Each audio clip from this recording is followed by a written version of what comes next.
we're going to talk about what's going on in the States and also a bit of what's going on here in Australia as a wrap-up with the right wing, because it seems like they're getting a bit of consequences and a bit of karma, which is kind of great. So yeah, we're going to, just to set up this clip or this stream, we're going to do a bit of an inception thing where I react to Mike from PA reacting to Hasan. So these guys are two of my fave content creators, because they actually, just because I agree with what they say, and they're consistent with what they say. They're not like all the other content grifters. And I guess, we're all content grifters. Here I am on YouTube. But I respect content grifters who stay consistent and believe in something. So yeah, we're going to watch Hasan talking about basically the state of the Democratic Party. And I'm watching this because I'm sort of wanting to show you what the vibe is for in the States with the left. Because the left all over the world has been decimated by the last 50 years. So I find this interesting because it's giving, the left is actually resurrecting now, and a new generation is getting radicalised to my standard leftist position. I wish the Australian government would do that, but that's another video. But yeah, we're going to watch Mike PA and see what he has to say, and Hasan on the state of the left and how they're reacting and what's going on, especially with the stuff in Minnesota.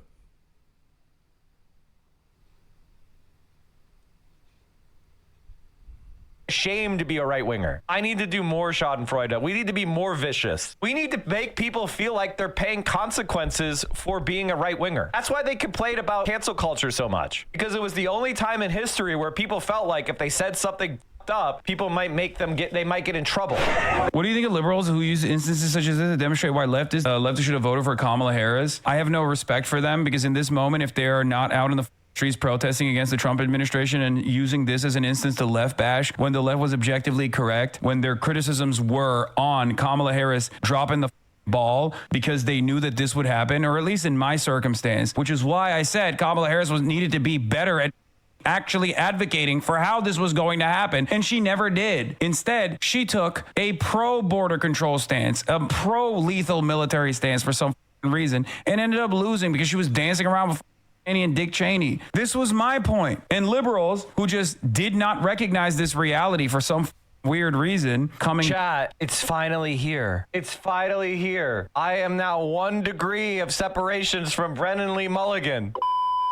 Down right now, that is happening right now, are still trying to left bash for some reason. They're trying to yell at the people that are getting arrested. Your ego doesn't matter. Stop trying to protect your goddamn ego. Don't want to stand alongside leftists to protest, but also don't organize their own protests because they don't ever do shit. Exactly. But that's not true, though, because the liberal chirpers online that are trying to preserve their egos are out of touch little shitheads. But there are plenty of people who voted blue no matter who that are on the streets. As a matter of fact, I go so far as to say there are more people on the streets that are of that variety, just like regular old libs who recognize right from wrong, who are actually taking to the streets, older in general, and even wealthier on average. That's what I see when I see these videos. I mean, there's Hasan Piker here and there, but let's be real. There are a ton of older liberals out there who are very frustrated, more so than the youth. Let's be real. The youth are super checked out. Yeah, just to buttress that point by Hasan, the fact is that the older generation, and I said this in my last video, that basically people of my generation, we grew up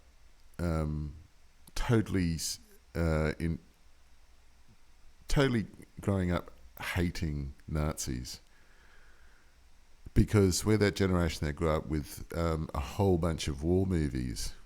The Second World War, it was huge in the 60s and 70s.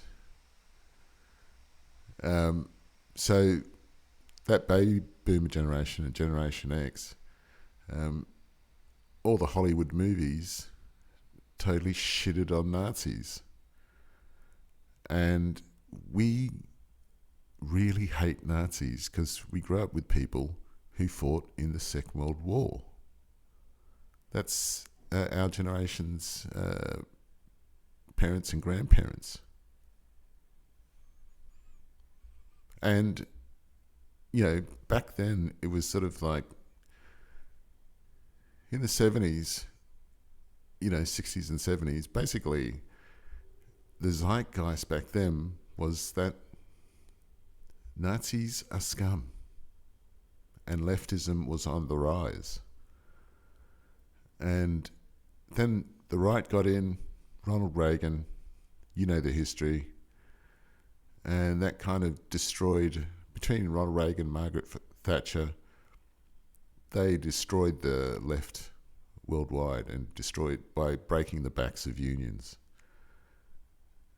So we've grown up in this, and now we're seeing this all happen.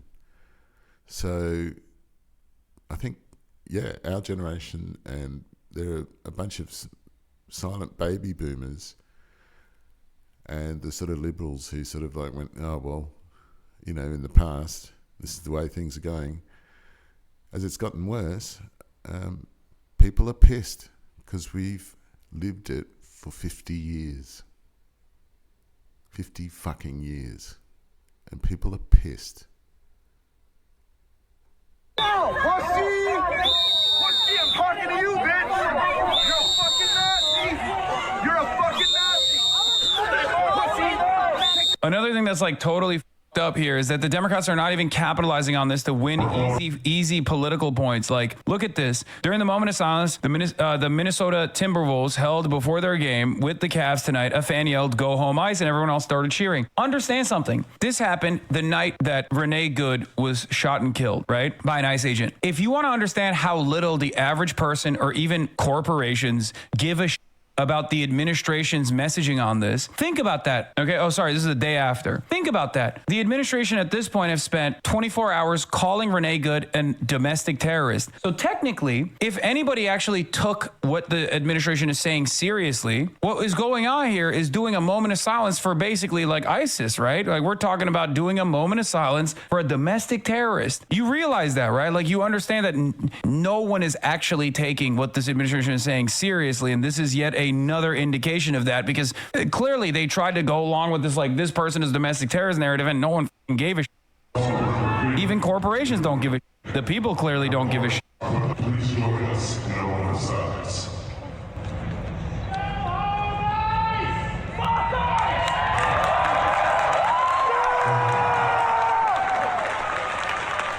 Democrats love ICE, bro. They literally agree with what they're doing. That is the only conclusion. No, this is not. Okay.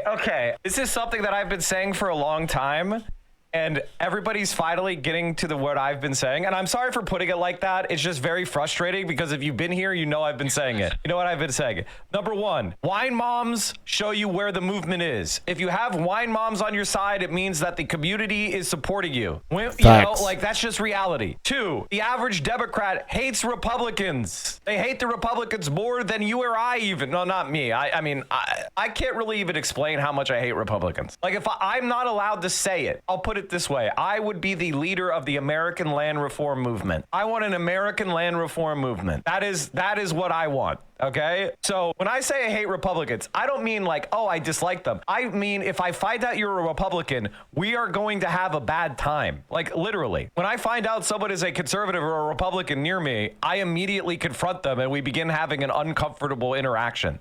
This is real. In fact, probably not great for my social life, but I don't give a fuck. As soon as I find out someone's a right winger, I lock down on them and I start going after them. And that's just reality. The second thing is, Me and too. this is the other point. Democrats agree with me. The Democratic base despises Republicans. The only reason that centrists were able to win is because they would say, and people believe them because they heard it from the media, we're the only way to beat Republicans.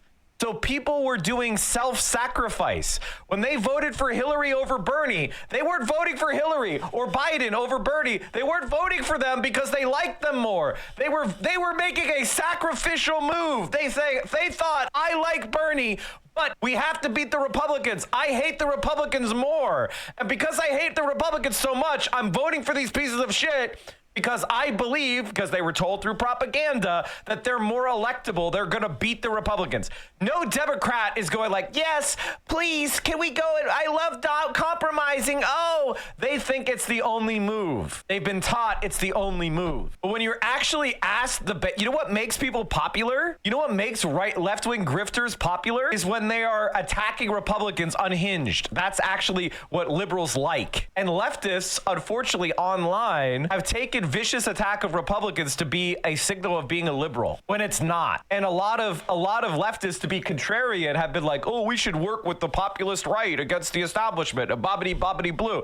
That is the kind of like Kyle Kalinske strategy, and it was an utter failure. And I was against it from the beginning. This is very important. From 2019, I was like, there is no populist right. There is no populist right. I've been saying that since the very fucking beginning of my stream.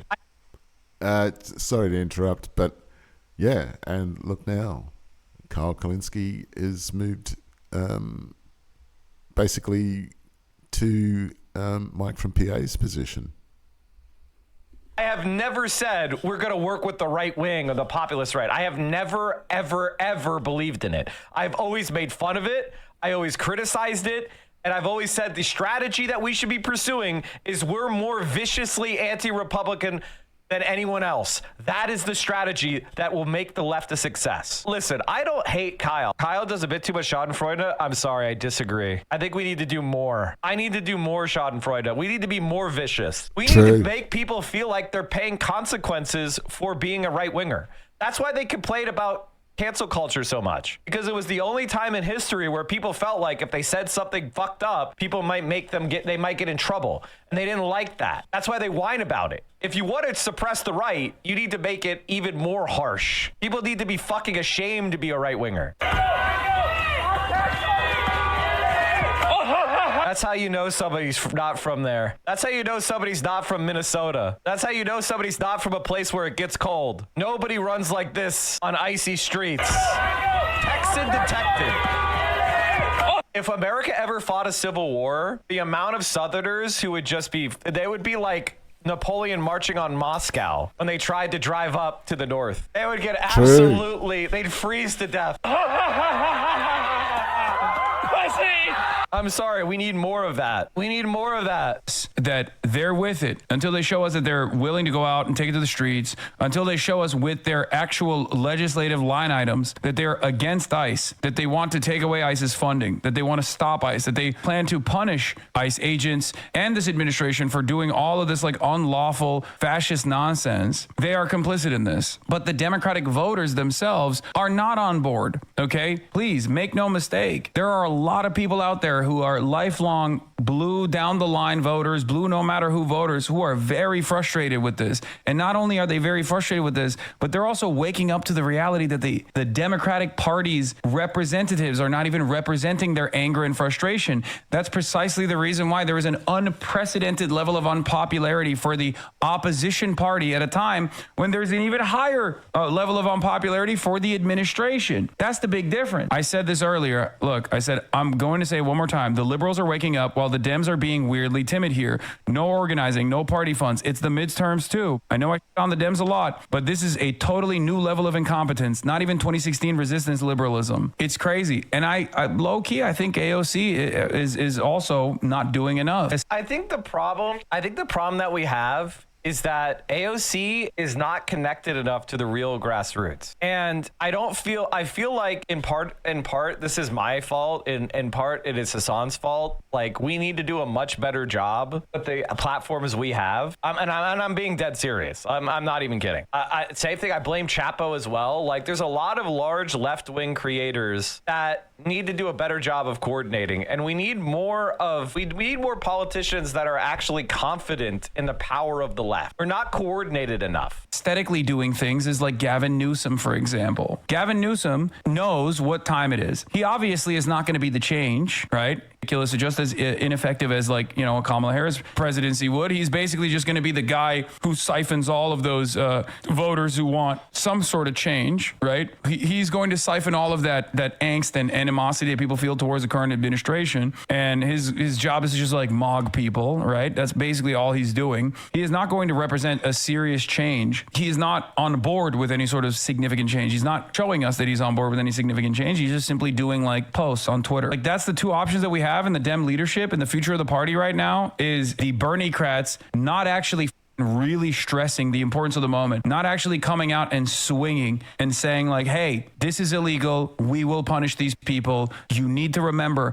that you are not going to be in power forever. And when you are out of power, we will arrest you. Somebody asked about if you know anything about Nazi Germany, you know there is no economic structure. Fascism is it's not an ideology of coherence. It's an ideology of theft. It's an ideology of incoherence. They'll nationalize some industries and they'll privatize others. And the only thing that's unifying those decisions is their ability to grift off of it. It's not some sort of coherent ideology. We'll prosecute you. That's what AOC should be saying right now. If she wants to be the new leader of the party, she should be out there organizing. She should be out there going to Minneapolis. There should be demonstrations. There should be protests. And yes, once again, don't let liberals try to do revisionism on Kamala Harris and the Democrat Party. This is how they campaigned against Donald Trump. Kamala Harris has spent decades fighting violent crime. As a border state prosecutor, she took on drug cartels and jailed gang members for smuggling weapons and drugs across the border. As vice president, she backed the toughest border control bill in decades. And as president, she will hire thousands more border agents and crack down on fentanyl and human trafficking.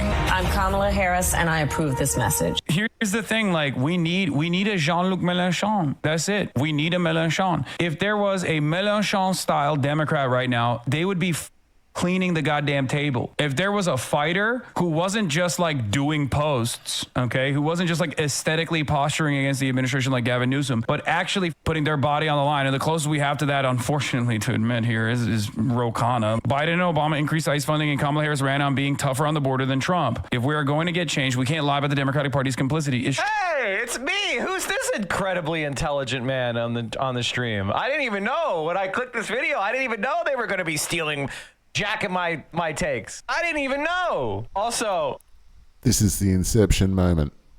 The 4 stars, you should help yourself. That's what I don't know why it's censored to 4 stars. I was trying to say you should help yourself. Biden and Obama increased ICE funding, and Kamala Harris ran on being tougher on the border than Trump. If we are going to get change, we can't lie about the Democratic Party's complicity. It's true. Lol, you dickbags weren't even concerned about ICE under Biden. You R-worded is so funny to say to fucking Mike from PA. Abel, the Jamaican, says, I like you, Hasan, but not gonna lie, I cringe every time you think the Dems are gonna do something or even care about Americans. It's genuinely so cringe. You're a lib. Brother, we have no other options right now. You understand that, right? I'm trying to do anything I can for self-preservation, you know? Okay? There's a goddamn hemorrhaging wound here, and I'm trying to apply medical gauze, and you're like, why are you doing it, dude? Just bleed out and die. You know that, right? You understand that. Like, I'm not saying the Democratic Party is going to be our savior or anything. Make no mistake. But what options do we have? We have no options. Biden and Obama increased ICE funding, and Kamala Harris ran. Yeah, that's it. He's exactly right. Yeah, so I think we've heard enough from the guys there. So that's what's happening in the States with the left. Here in Australia, on the right, I'm Team Australia. Man allegedly threatened to kill PM after Bondi massacre. And this is the hero. This is the patriot, the Australian patriot. He's basically just stealing the rights, the American rights talking points. because the Australian right-wingers, the Australian fascists, and I consider this guy a fascist, because, the traditional media will never say it, but these guys are fascists and Nazis. And, yeah, this guy is just stealing all the talking points from your Asmongold's, your Nick Fuentes, because they're sheep.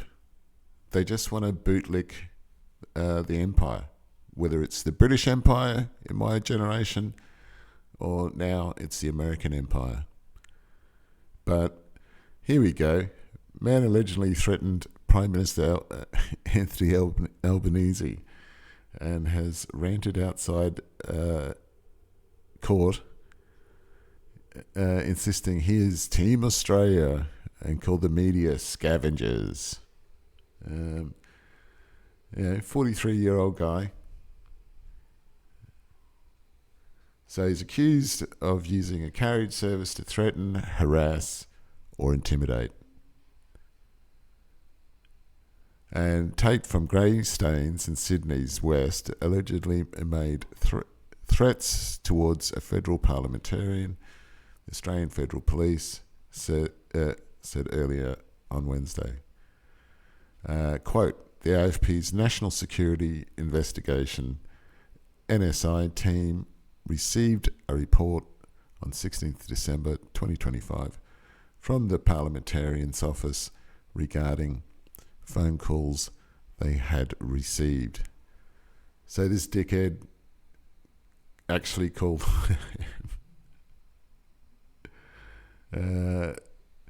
these calls allegedly contained multiple threats to kill the parliamentarian. Sourcing is confirmed to the Herald. The politician was the Prime Minister.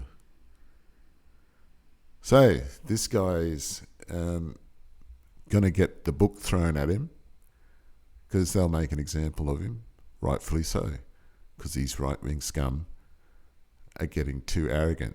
This isn't America, buddy. It's not fucking America, mate. And then this guy. Chaos in Melbourne court as Brendan Nichols is denied bail over alleged imam assault. A Melbourne courtroom descended into chaos as a man accused of assaulting a Muslim leader and his wife made a dramatic attempt to escape from the dock. Today, Brendan Nichols faces the Dandenong Magistrates Court, which is a court in the outer suburbs of Melbourne, where he attempted to scale the walls of the dock moments after his bail application was refused. Yeah, of course. The 23-year-old, who at one point screamed, "This is fucked," made it halfway over the dock's glass partition before he was pulled down by court officers and restrained on the floor. So there you go. That's the state of affairs at the moment.